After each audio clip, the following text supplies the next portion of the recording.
నేను శ్రీకాంత్, హీరో శ్రీకాంత్ ఒక 2 ఎకరాలు కొందామని కార్లో డబ్బులు పెట్టుకొని వెళ్ళాం. అడ్వాన్స్ ఇద్దాం ఆయనకి. ఆయన ఎకరం 20 లక్షలు చెప్పాడు అదే ఏరియాలో. మాతో పాటు ఒకడు వచ్చాడు. మీకేమైనా బ్రెయిన్ దుబ్బిందా, ఇక్కడ కొంటారేంటి అన్నాడు. ఆ రోజు ఆడు చెప్పకపోతే అప్పుడు 20 లక్షలు ఎకరం, ఇప్పుడు అదే ఎకరం 80 కోట్లు. చెప్పకపోతే ఆయన్ని తీసుకెళ్ళడంలో 80 కోట్లు.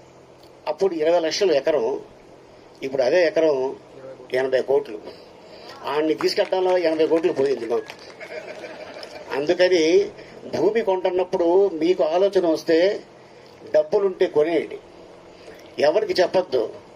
ఎవరికైనా చెప్తే వాడు డెఫినెట్గా ఏదో వంక పెడతాడు, మనకి లేనిపోయింది టెన్షన్ స్టార్ట్ అవుద్ది బ్రెయిన్లో. సో అందుకోసం అంటే నేను ఎందుకు చెప్తున్నానంటే